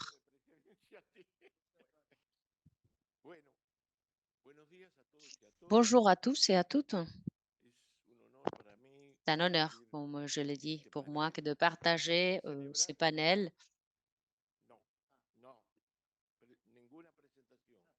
Non, je n'ai pas de PowerPoint. Non, mais j'ai tout écrit. Le voilà. Je tiens à remercier Jean-Pierre et à toute l'équipe, aux interprètes qui nous permettent de communiquer. Je viens là pour parler de politique, de la France aussi, mais je viens vous donner l'approche politique et le débat politique existant qui est très nécessaire afin de finir avec ce dogmatisme moraliste bien expliqué par d'autres intervenants. Ma collègue Luc Dreyfus l'a mentionné hier. Et j'étais content parce que on a passé 10 ans à aller à Vienne et ce n'est plus nécessaire. J'en suis ravie. Je vais citer un auteur qui a 102 ans aujourd'hui et il a publié un article célèbre à El País. Je parle d'Edgar Morin et il parlait de l'éloge de la métamorphose. Et il disait que l'objectif est désormais de sauver l'humanité. Et pour cela, il est urgent de changer nos façons de penser, nos façons de vivre. L'idée de la métamorphose, plus riche que celle de l'idée de la révolution, donne l'espoir d'un monde meilleur. C'est Edgar Morin qui l'a dit, ce n'est pas moi. Ma réflexion est basée sur le fait que les mathématiques enseignent que pour résoudre un problème, il faut d'abord savoir le poser correctement. Et il est peut-être temps de le faire maintenant. Il faut admettre qu'il existe une autre manière de contrôler, d'encadrer les substances et que ce contrôle ne peut jamais violer les droits fondamentaux des hommes et des femmes. On ne peut pas ignorer le service qu'il doit fournir à la santé publique et à ses déterminants. Et ce qui est plus important encore, ils ne peuvent pas faire obstruction ni conspirer contre un développement humain juste et durable. Je m'adresse à vous avec tout le respect et la profonde reconnaissance de votre contribution clinique et de votre recherche scientifique dans le domaine difficile de la dépendance et des addictions. Je dois reconnaître que beaucoup d'entre vous ont été des précurseurs, des modèles très positifs, comme Jean Colomb l'a bien dit. Et donc, on est au-delà du modèle basé sur la prohibition. Je viens ici pour vous parler de politique, comme je l'ai dit, pas seulement de politique de santé, mais pas au sens restreint de politique en matière de drogue. J'ai une formation professionnelle dans le domaine de la psychologie. J'ai des professeurs de psychopathologie et des psychologie communautaire, mais j'ai surtout été un militant politique. J'ai été nommé secrétaire national des médicaments dans le premier gouvernement de gauche de l'Uruguay, dirigé par l'oncologue Tabaré Vasquez. J'ai continué à exercer mes fonctions avec mon ancien compagnon d'armes, Pepe Mujica, avec une brillante équipe des organisations sociales liées au cannabis, nous avons élaboré la réglementation de la marijuana. J'étais ambassadeur spécial pour les drogues et le droit de l'homme. J'ai participé pendant 10 ans à la commission des stupéfiants. J'étais représentant permanent de l'Uruguay auprès de l'OEA. J'ai eu l'honneur également d'exprimer avec Julio Calzada et au nom de mon pays la décision souveraine de légaliser le cannabis de manière réglementée et faire face à tout ce qu'on nous a dit à ce moment-là. J'ai fait mon début en tant qu'ambassadeur en 2008 aux côtés de Jorge Vázquez, le frère du président, lorsque l'Uruguay est devenu membre de la commission des stupéfiants. On a été réélu 6 fois.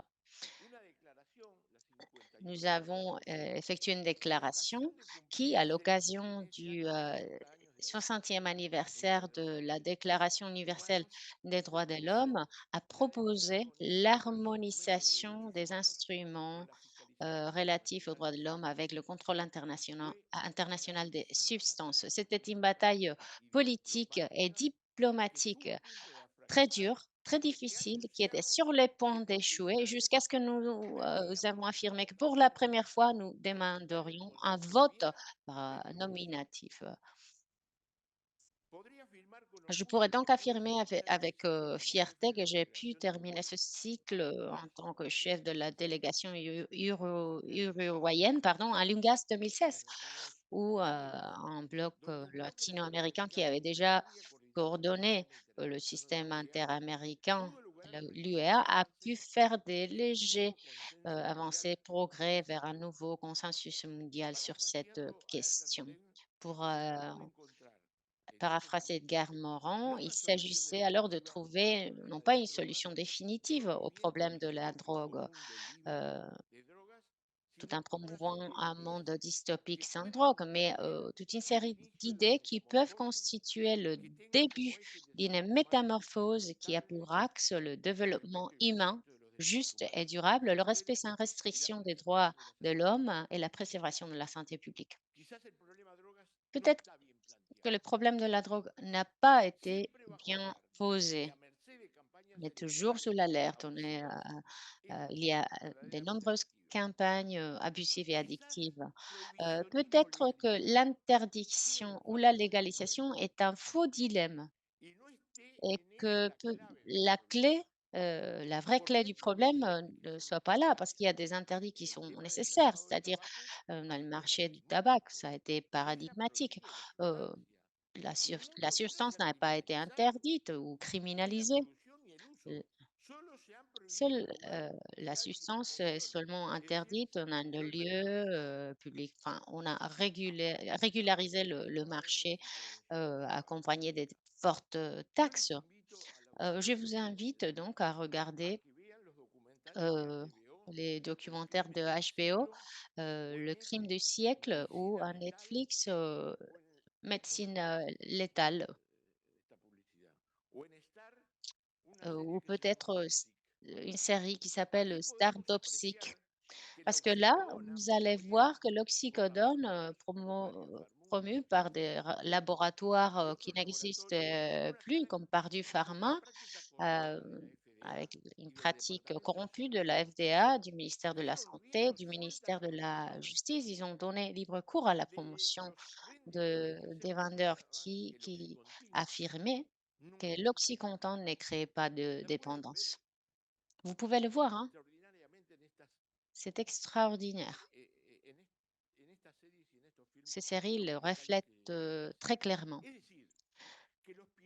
Alors, les piliers du monde de la drogue, tant illicite que légale, ne sont pas seulement la guerre contre la drogue qui a incorporé davantage de violence dans le crime organisé. En termes d'économie de marché, l'existence d'un marché illicite fondé sur la prohibition totale est absurde. Euh, L'école de Chicago l'affirme avec Gary Becker et Victor Freeman. La vérité des faits est donc accablante. En Amérique latine, le marché illicite, la guerre contre les drogues s'est traduit par 1 million de morts, principalement des jeunes, et une incarcération massive avec des prisons qui sont une école de formation pour les criminels qui de là jouent déjà un rôle et qui, lorsqu'ils sortent, continuent d'être des soldats au service du trafic de drogue, du trafic d'armes et du trafic d'êtres humains. Car le crime organisé s'articule autour de plusieurs domaines. L'avancée du crime organisé au sein du système politique et commercial de notre région est la véritable substance toxique qui empoisonne la démocratie et la société. Et je dois vous dire que l'Uruguay peut être un exemple, mais malheureusement également un exemple de lavage d'argent et de transit de cocaïne vers le nord. Cela existait à l'Uruguay.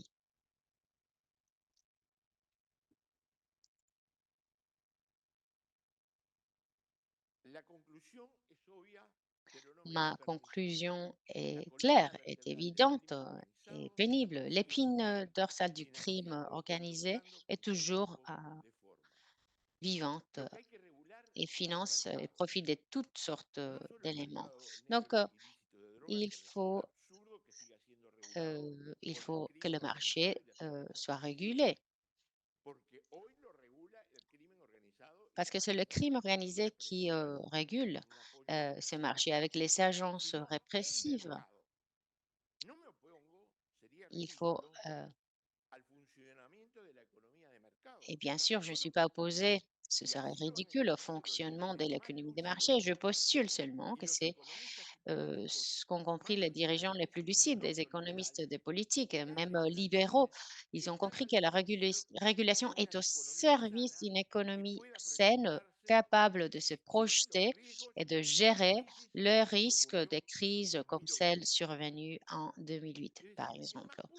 Donc, les capitalistes le plus purs, c'est qu'il faut réglementer le marché. Je ne parle pas de réglementer le marché illicite, ce serait absurde. Un marché sans réglementation est semblable à cette balade de Goethe, mise en musique par Paul Dukas et commercialisée d'une manière impressionnante par Walt Disney dans le film Fantasia. L'apprenti libère les forces magiques sur le balai qui fera son travail. Il est enchanté par la main invisible, mais ne connaît pas il ne sait pas comment l'arrêter. Il fait recours à plusieurs coups d'âge et de chaque éclat surgissent de nouveau des problèmes. Dans le système international des substances, est créé à la première réunion de la commission de l'opium en 1909, promue par l'ambassadeur américain aux Philippines, l'évêque Charles Brent, et bien sûr avec la collaboration de la Chine, qui avait été humiliée et pillée par les puissances européennes qui l'ont inondé d'opium et qui ont fait deux guerres au nom de la liberté des ports et du commerce. Voilà pourquoi la Grande-Bretagne s'est appropriée du Hong Kong. Charles Brent était un évêque de l'Église épiscopale qui allait plus tard promouvoir l'interdiction de l'alcool dans son pays. Les résultats du dogmatisme et du moralisme du politique ont été écrasants. La seule chose qui a été créée, c'est une mafia du marché illicite de l'alcool, la violence et la corruption. Voilà donc le résultat. C'est ce qu'on voit sur la filmographie de Hollywood. La Convention unique de 1961, 3 ans seulement après le vote de la Déclaration universelle, ne faisait aucune mention aux droits de l'homme. Si l'on parcourt les textes des trois conventions, on ne trouvera que le mot droit de l'homme à l'article 14 de la Convention de 1988. Le préambule de la Convention de 1961, qui régit les autres conventions, indique que leur objectif est la santé et le bien-être de l'humanité, ce qui vise l'utilisation médicale et scientifique des substances contrôlées. Enfin, ils évoquent la nécessité de lutter contre la toxicomanie. Je dois signaler une note inédite, Bertrand. La version espagnole parle de santé physique et morale. Mais si on lit la version anglaise, elle parle du bien-être de l'humanité. Alors les Espagnols, ben, on a un biais moraliste là. L'organe international de contrôle des stupéfiants, un organisme voici juridictionnel, indique année après année que 85% de l'humanité n'a pas un accès adéquat aux opiacés pour soulager la douleur. Voilà donc une conception dogmatique qui prévient l'utilisation médicale et scientifique des substances contrôlées. Autrement dit, il y a de nombreux États qui sont en grave non-respect des conventions parce qu'ils ne garantissent pas l'accès aux opiacés. Il ne s'agit pas que de l'Uruguay ou du Canada qui qui ont pris sa liberté. Il y a un non-respect des conventions, clairement. Et leur objectif, c'est de garantir l'utilisation médicale scientifique des substances contrôlées.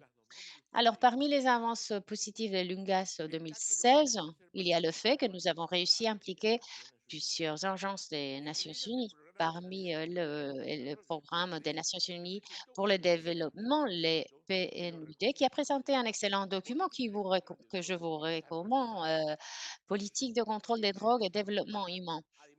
Donc là, on parle de l'axe du développement humain. Il y a un paragraphe qui a été très discuté là, très polémique,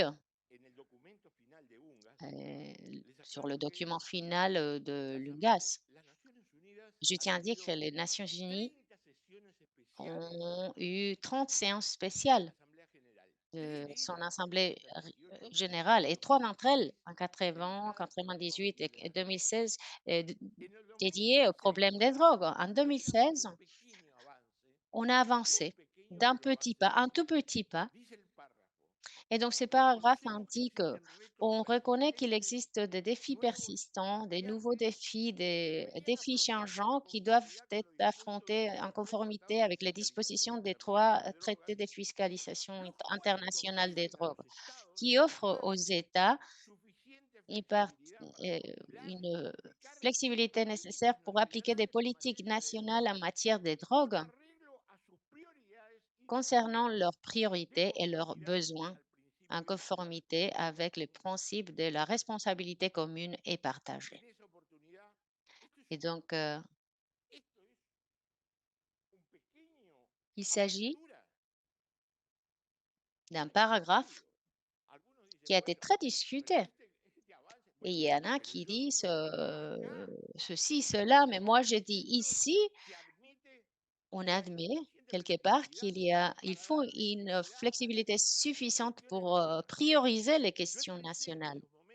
Moi, à ce moment-là, en tant que chef de ma délégation, j'ai exprimé, lorsque j'ai exprimé mon vote, j'ai mentionné 4 éléments. Le document final n'a pas été l'expression de toutes les voix. Et c'est dommage que cela soit ainsi. On ne s'est pas exprimé sur la moratoire de la peine de mort. Année après année, à Vienne, l'Union européenne présente une moratoire qui est supportée par l'Uruguay et on a échoué. À chaque reprise, il y a une peine de mort, même pour la consommation.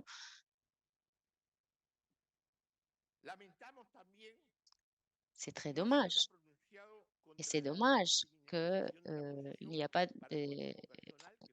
rien n'a été dit par rapport à la consommation personnelle. On n'a pas fait un état des lieux honnête du plan d'action effectué en 98. Je dois terminer, j'ai plus le temps.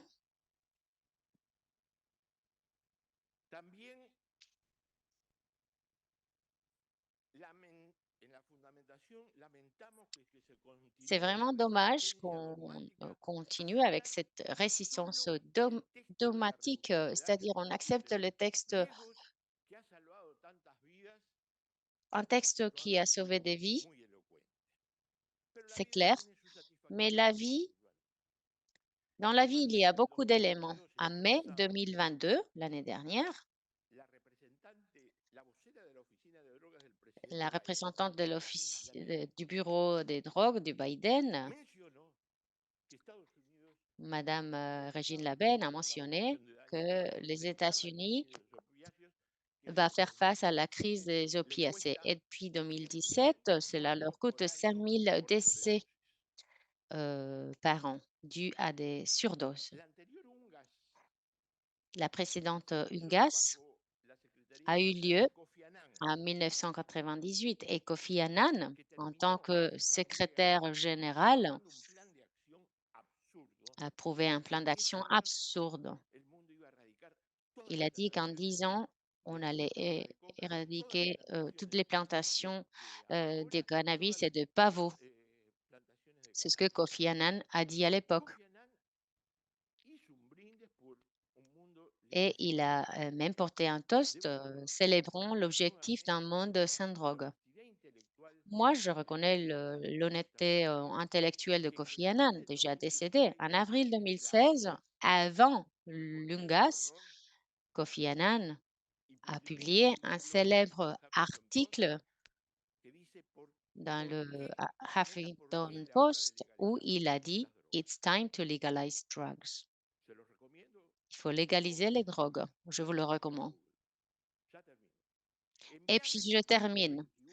À Biarritz, en 2021, j'ai parlé d'une approche du droit au plaisir et de la gestion du plaisir proposée par la chercheuse mexicaine Rebecca Calzada. Aujourd'hui, nous avons des expériences là-dessus.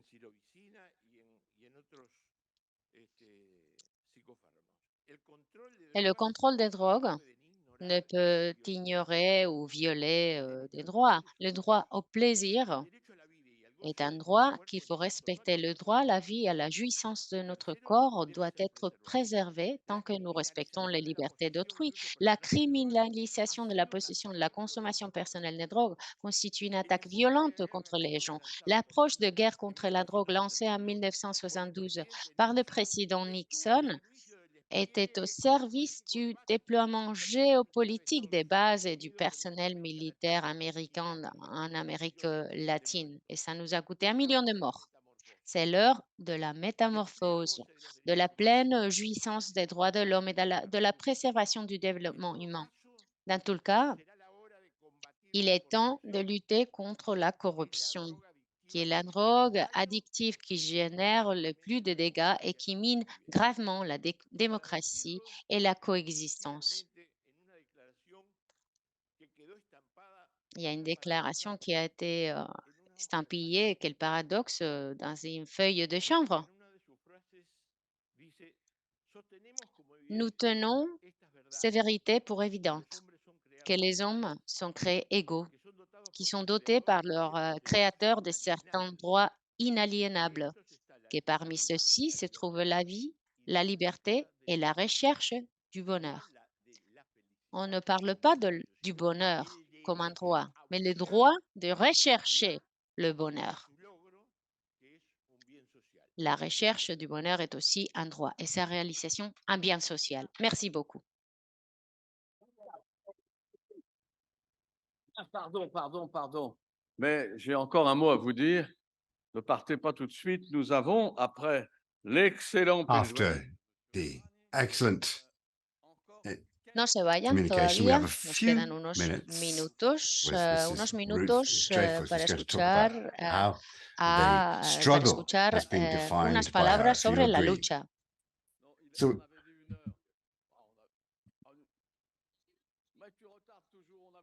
sur le truc. Voyons Ruth Dreyfus et nous parlerons après. D'accord. Non, si. Non, c'est pas bien. C'est pas la progression de la présidente de la Suisse. Ah oui, voilà.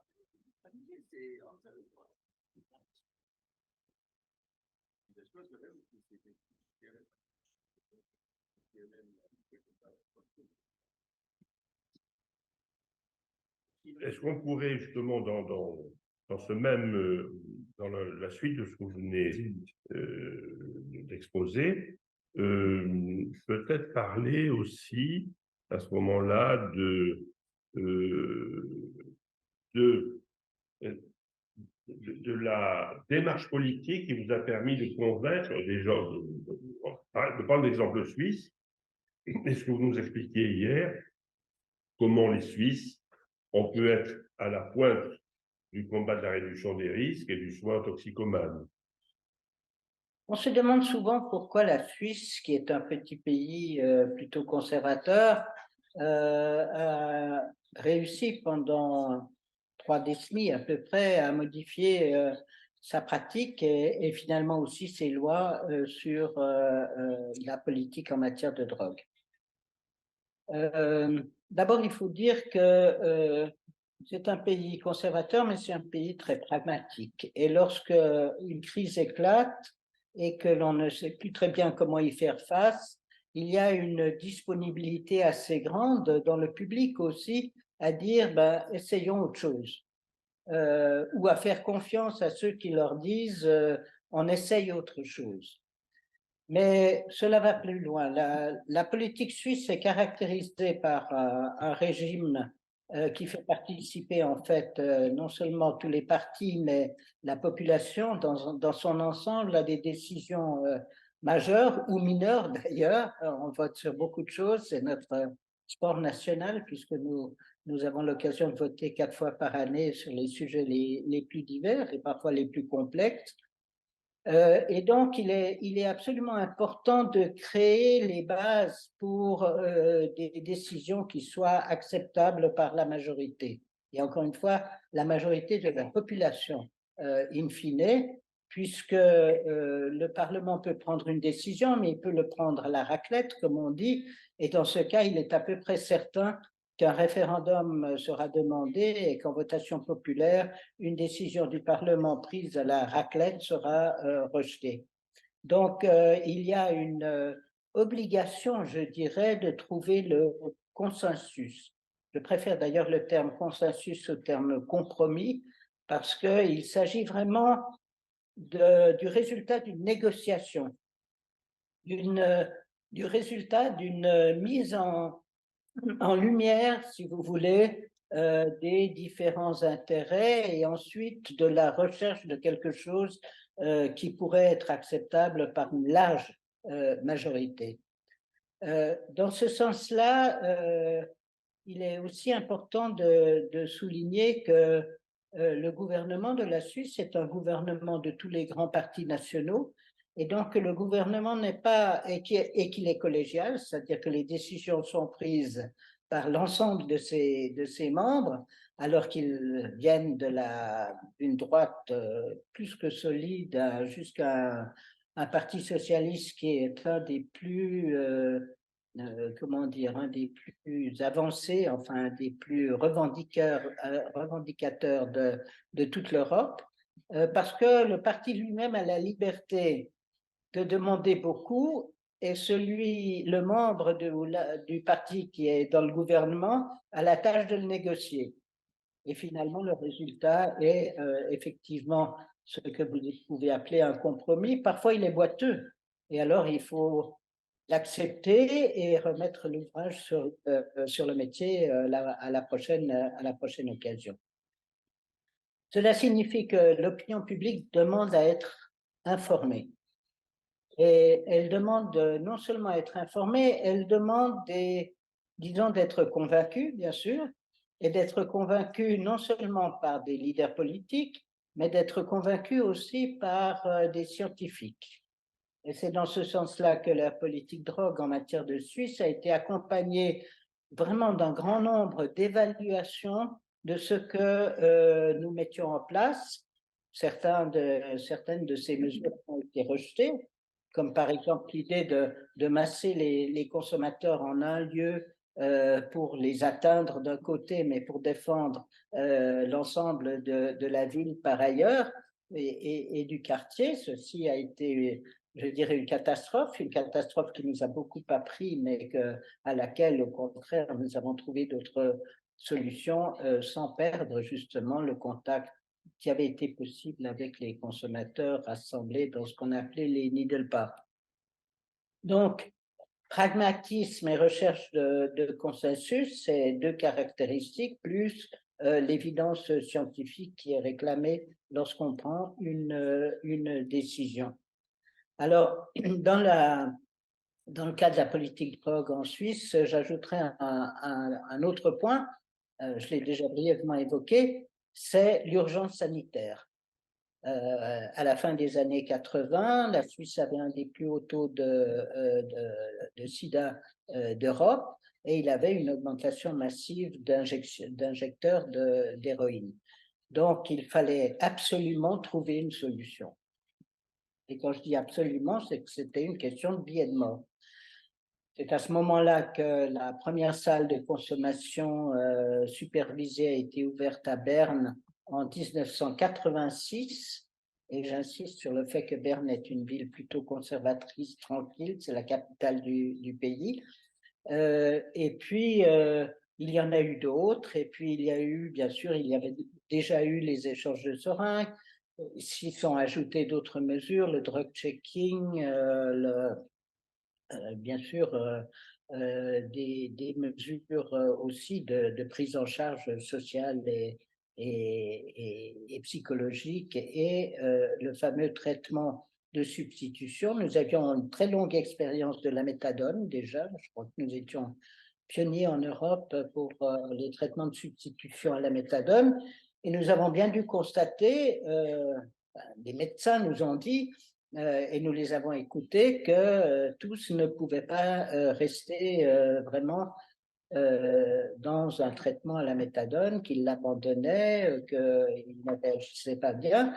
Et nous nous sommes alors dit, mais pourquoi? Et ça, c'est vraiment le grand mérite aussi d'Ambrose Urtenhagen, mais aussi des médecins de terrain comme André Silberstein, d'essayer de donner de la morphine, de l'héroïne médicale. Et ce projet a été suivi pendant 5 ans par une équipe scientifique qui a bien montré que c'était un traitement tout à fait valable. Là aussi, je crois que nous avons fait école dans d'autres pays d'Europe, et encore une fois, nous avons la preuve que ça marche bien.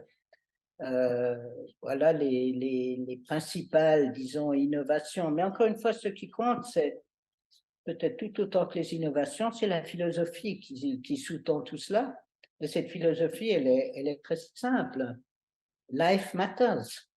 En d'autres termes, la vie des consommateurs de drogue est importante, et nous voulons, dans ce contact de confiance, pouvoir créer une situation où, tout en ayant totalement abandonné l'illusion d'une société sans drogue, qui est une absurdité, nous avons la possibilité d'agir. Alors, malheureusement, je dirais, l'expérience acquise, elle est liée très fortement à l'injection, elle est très fortement liée à l'héroïne.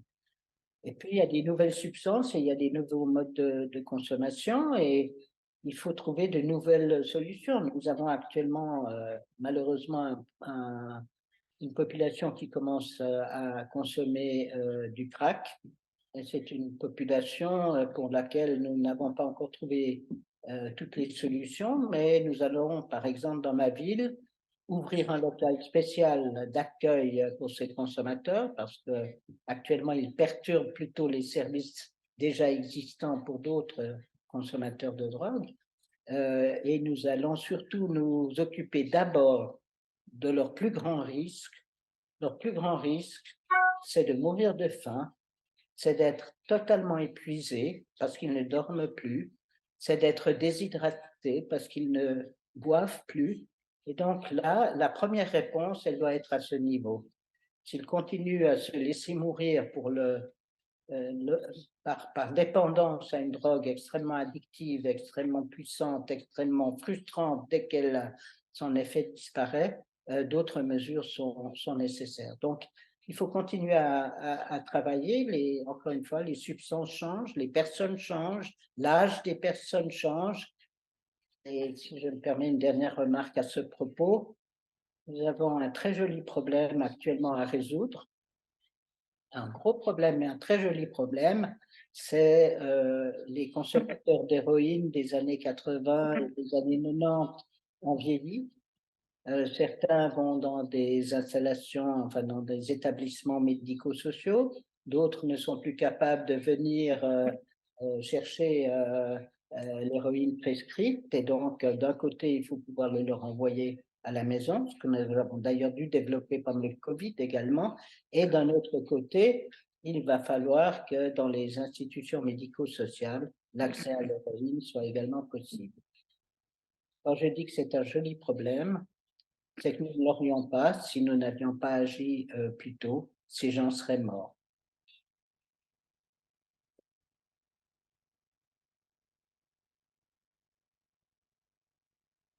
Ceux qui restent sont les meilleurs.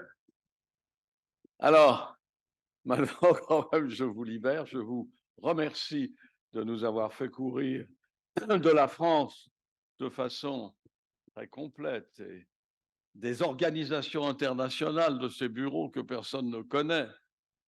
Et puis aux États-Unis, madame, aux États-Unis où la commercialisation m'a personnellement un peu choqué, mais c'est comme ça.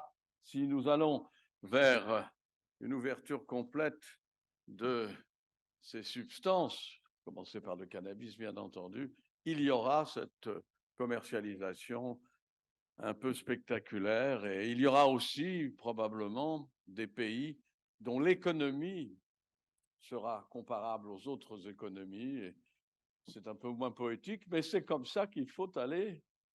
Il faut continuer.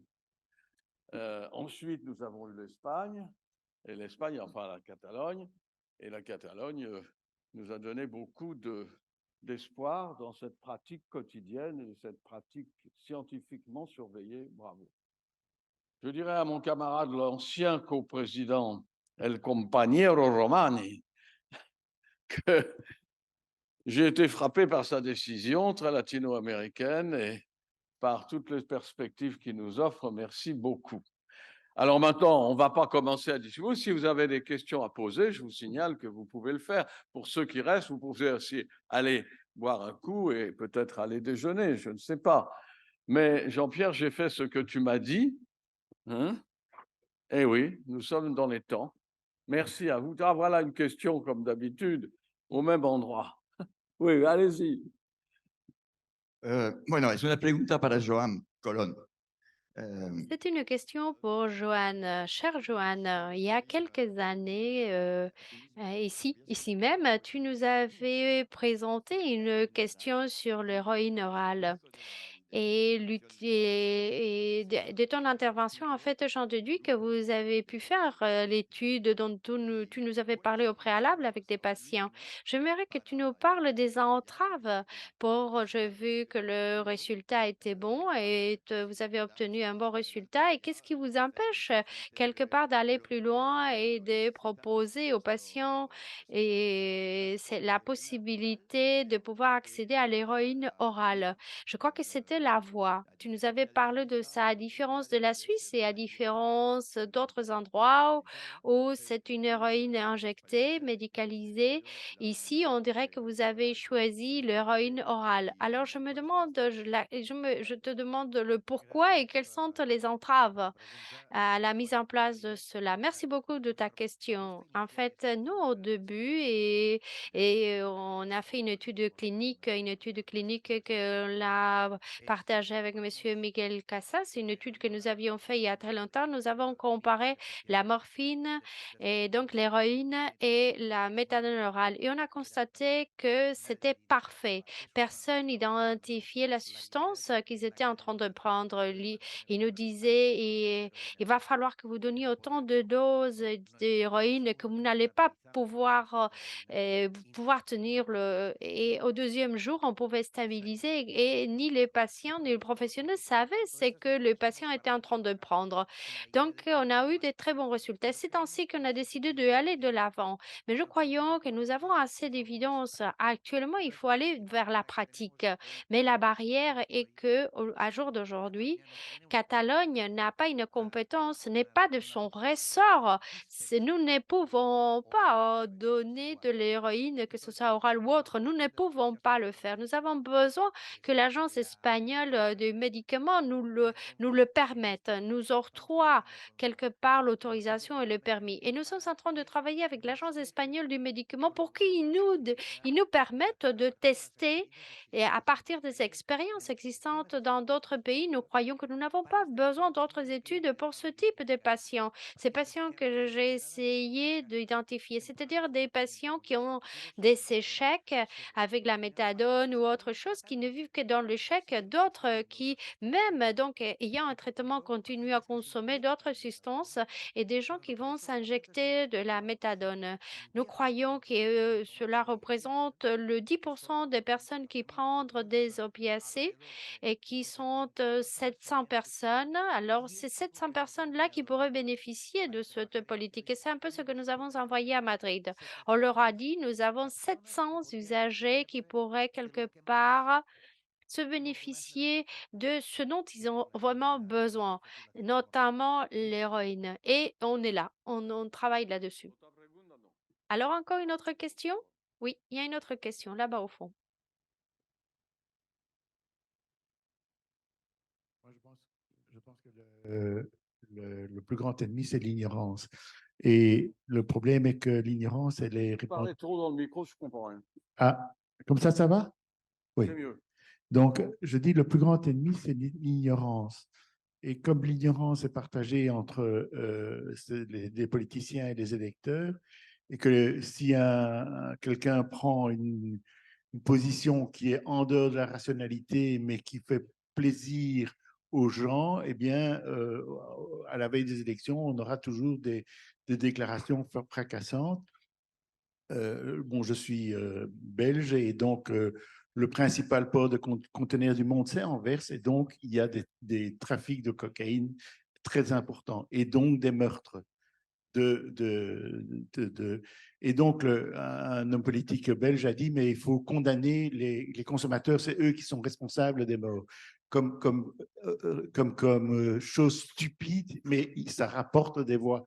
Et si on n'a pas changé l'opinion des gens, quand je vois que parfois des médecins sont dans l'ignorance totale de ce que c'est le traitement des assuétudes, on n'aura rien changé. Voilà.